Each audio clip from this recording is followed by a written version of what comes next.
Kepada beberapa konteks, yakni adalah pertama perubahan sosial, yang kedua adalah politik ekonomi.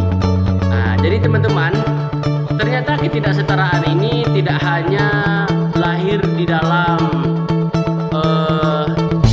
desa saja ya, sebagaimana yang sudah kita bahas kemarin, tapi ternyata ujungnya itu adalah di kota sendiri, yang mana ada dua konsep di dalam ketidaksetaraan ini teman-teman. Yang pertama adalah etnis dan yang kedua adalah gender. Terkadang orang yang hidup di kota itu selalu mementingkan dan juga mengedepankan yang namanya kasta. Apa itu kasta? Kasta ialah sebagaimana kelas di mana seperti apa kehidupan mereka, maka seperti itu pula lah pergaulan mereka. Seperti orang-orang kaya ataupun artis-artis contohnya, itu mereka akan hidup dengan pergaulan orang-orang kaya pula teman-teman. Jadi inilah salah satu faktor kenapa di kota itu masih saja ada yang namanya orang miskin, gelandangan, orang yang tidur di kolong jembatan.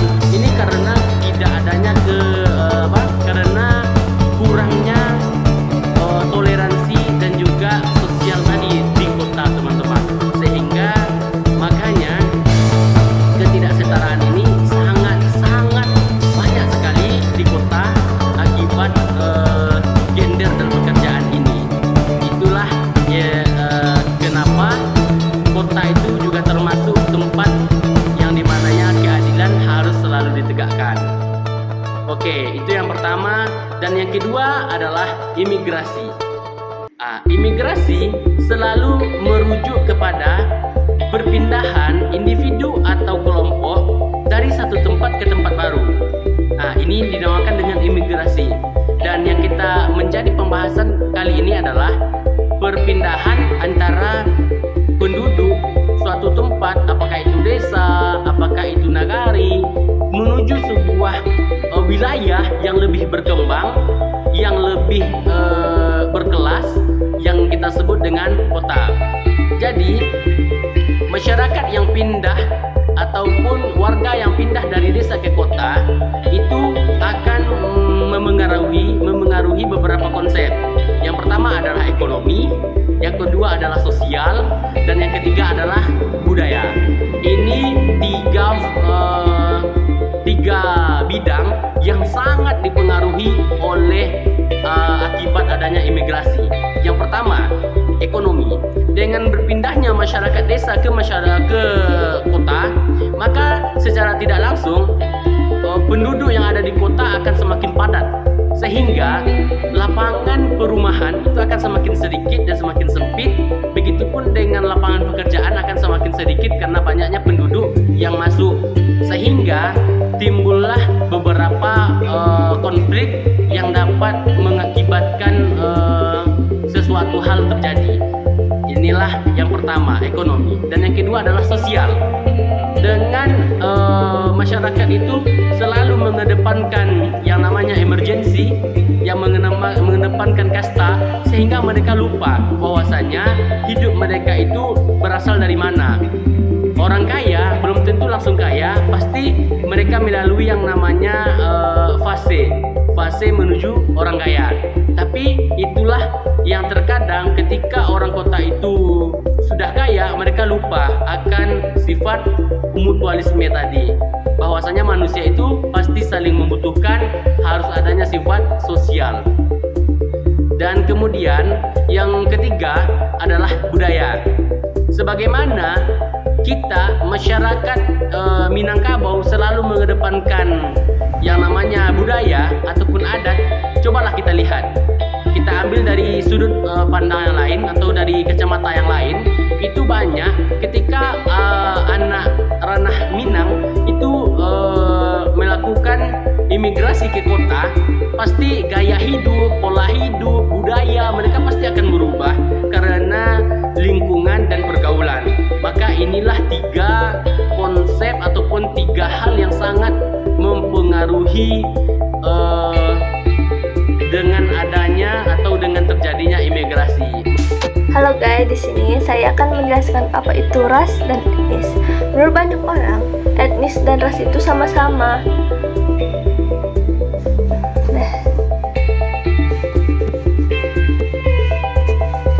Halo guys, di sini saya akan menjelaskan apa itu ras dan etnis. Menurut banyak orang, etnis dan ras itu sama. Ternyata, etnis dan ras itu hal yang berbeda. Ras merupakan sebuah istilah yang merujuk kepada sebuah sistem pengelompokan yang dipakai untuk membuat klarifikasi manusia ke dalam sebuah populasi atau kelompok yang besar dan memiliki perbedaan dan ciri penampilan fisik yang bisa diamati berdasarkan asal-usul dari mana, peristiwa dalam makna suku, dan yang lainnya. Selain itu, ras secara umum juga bisa diartikan sebagai pengelompokan yang berdasarkan ciri-ciri biologis dan tidak selalu berdasarkan ciri-ciri sosial yang sudah dikonstruksi secara struktural di Indonesia. Terdapat beragam ras, yaitu antaranya sangat banyak sekali. Seperti ada mongoloid dan sejenisnya. Adapun 4 golongan yang ras yang dapat kita temui di Indonesia itu ada 4, yaitu ras mongoloid, ras negroid, ras kaukasoid, dan ras khusus. Baiklah, selanjutnya di sini saya akan menjelaskan etnis. Sedangkan etnis juga dikenal dengan suku bangsa, yang mana suatu kesatuan sosial yang bisa dibedakan dari kesatuan yang berlainan berdasarkan unsur kebudayaan yang mengakar kuat, terlebih dengan bahasa yang merupakan salah satu aspek penting dari suatu kebudayaan. Adapun perspektif lain yang memandang etnis sebagai suatu perkumpulan manusia yang terikat oleh kesadaran dan juga identitas kolektif yang ditegaskan dengan pemahaman dan kesatuan bangsa.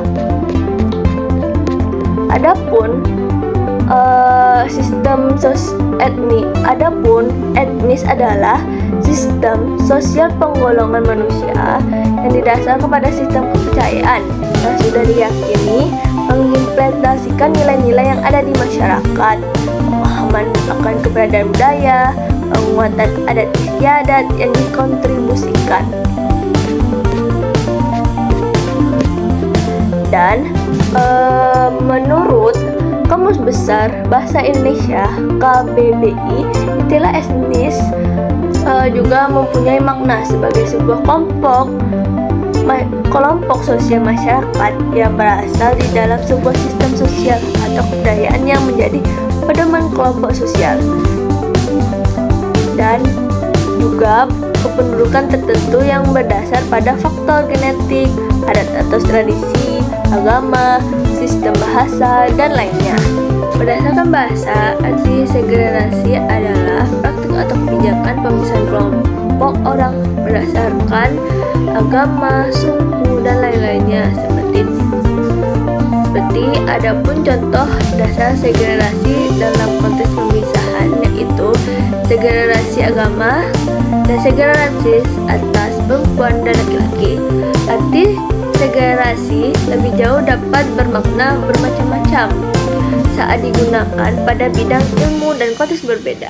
Dalam ilmu sosiologi, segregasi adalah upaya saling memisahkan diri atau saling menghindar di antara pihak-pihak yang bertentangan dalam rangka mengurangi ketegangan.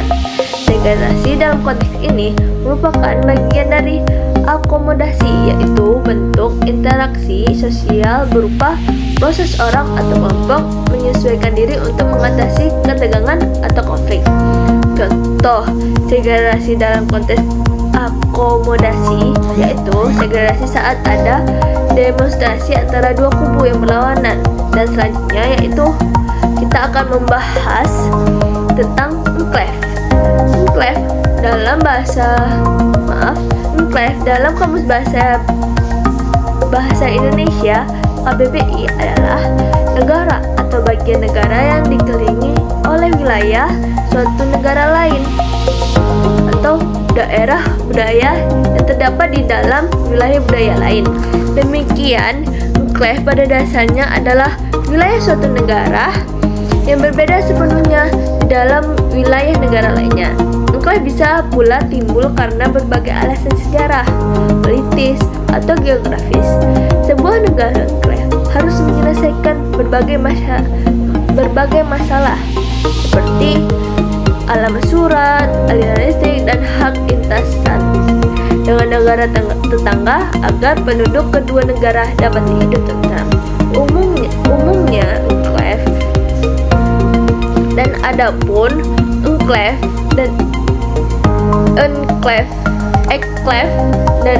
ini terbentuk karena adanya aspek politis, historis, ataupun geografis lainnya. Bentuknya kerap disebabkan oleh aspek politis antar negara atau antar penguasa pada zaman dahulu. Selain itu, dimungkinkan pula bahwa ada aspek geografis yang menyebabkan suatu daerah menjadi daerah enclave karena tidak mampu dicapai dengan kendaraan dari negara asalnya.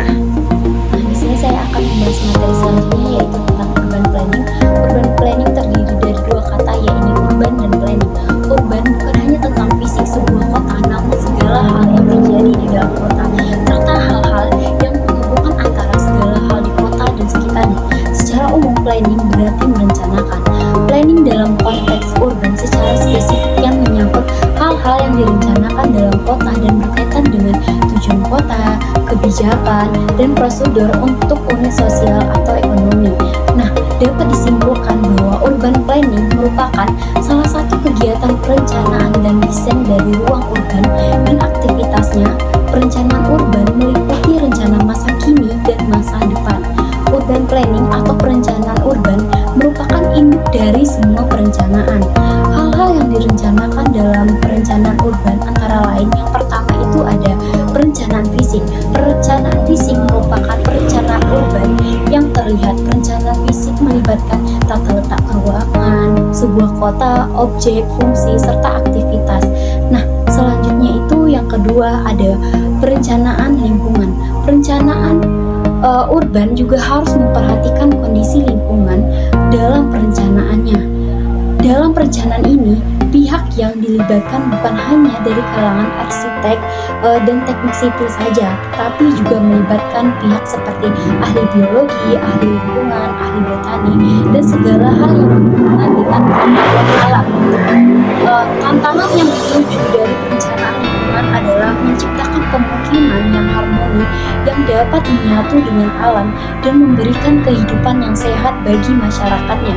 Yang ketiga itu adalah perencanaan tata guna lahan. Perencanaan tata guna lahan atau area di dalam sebuah kota yang ditunjukkan untuk fungsi tertentu. Penentuan lokasi bagi suatu fungsi tertentu ditentukan oleh tiga hal, yaitu yang pertama pelaku, aktivitas, dan lokasinya. Nah, yang keempat itu ada perencanaan transportasi, yang kelima ada perencanaan pemukiman, dan yang keenam ada perencanaan fasilitas umum. Nah, materi selanjutnya yaitu tentang urban problem.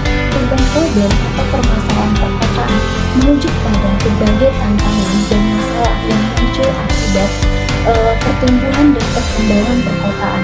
Seringkali pengolahan permasalahan perkotaan memerlukan upaya kolaboratif dari pemerintahan, masyarakat, dan sektor swasta untuk mencapai solusi yang berkelanjutan. Nah, adapun permasalahan perkotaan melibatkan sejumlah isu kompleks, antara lain yang pertama itu adalah kemacetan lalu lintas. Tingginya jumlah kendaraan di perkotaan dapat menyebabkan kemacetan. Yang kedua itu adalah polusi udara. Kepadatan penduduk dan aktivitas industri di perkotaan seringkali menghasilkan polusi udara yang dapat berdampak buruk bagi kesehatan masyarakat. Yang ketiga itu adalah kepadatan penduduk. Jumlah penduduk yang padat dapat menyebabkan tekanan pada layanan kesehatan dan pendidikan. Yang keempat ada ketidaksetaraannya akses.